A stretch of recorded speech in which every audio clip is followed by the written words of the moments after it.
আসসালামু আলাইকুম, কি অবস্থা সবার? আজকে আরেকটা নতুন দিনে নতুন ভিডিওতে আমরা ঘুরতে আসছি।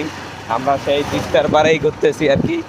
আর তিস্তা আমাদের এদিকের মানে মানুষের একটা আবেগের জায়গা আর কি। মানুষ যখন কোনো কোথাও ঘোরার জায়গা থাকে না বা বিভিন্ন জায়গায় ঘুরতে যাইতে চায়, তারা সবার প্রথমে রাখে এই তিস্তাকে। মানে তিস্তা শেষ ক্যানেল বলেন আর মেইন যে বুড়ি তিস্তা বলেন বা মেইন তিস্তা বলেন, সবগুলো আমাদের এদিকের মানুষের আর কি একটা আবেগের জায়গা। ঈদ হোক, যে কোনো উৎসব হোক, মানুষ সবার আগে তিস্তাতেই ঘুরতে যায়। তা আমার ছোট ভাই ভাতি যারা আছে, তারা এখন আপনাদের সাথে কথা বলবে।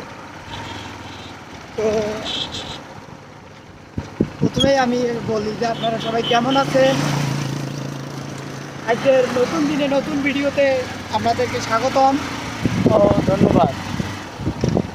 আর আমরা একটু আনন্দে আছি, তার কারণ ঘুরতেছি, মনটা খুব আবহাওয়াটা ভালো,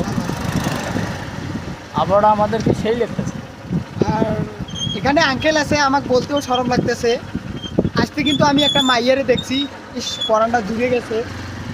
আঙ্কেল আমি তো কী হয়েছে তাও বললাম, কিন্তু শরম করার কিছু নেই। আঙ্কেলের সাথে ফিরে গেছি, তা আঙ্কেলরে দেখলে একটু ভয় ভয় লাগে, তা আঙ্কেল কিছু বলে নাকি। যাই হোক, কিছু কম যা আছে তাই কম। আমি আর কি করবো? এই নদীর ঘাটে এসে একটা গান মনে পড়তেছে। হ্যাঁ বলো। আমাদের সালমান ভাই, সালমান ভাই, আমি তার ভক্ত। হ্যাঁ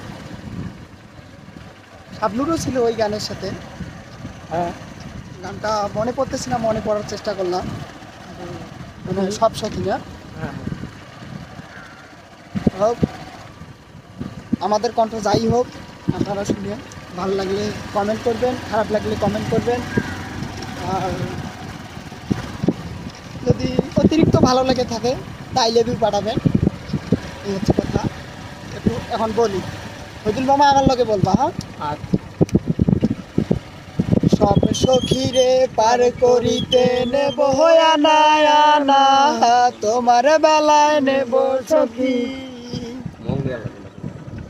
তোমার বেলায় নেব সখী, তোমার কানের সোনা সখী গো, আমার প্রেমের ঘাটের মাঝি, তোমার কাছে পয়সা নেব না।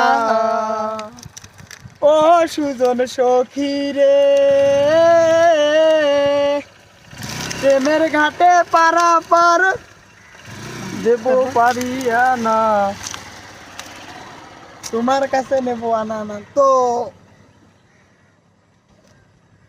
এই ভিডিওটি এই পর্যন্ত শেষ করলাম। আসলে আমরা বেশি কিছু জানি না, তাও বললাম।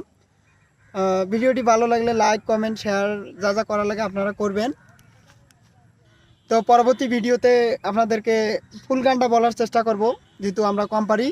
তো সবাইকে স্যালুট, আসসালামু আলাইকুম। এই পর্যন্ত শেষ।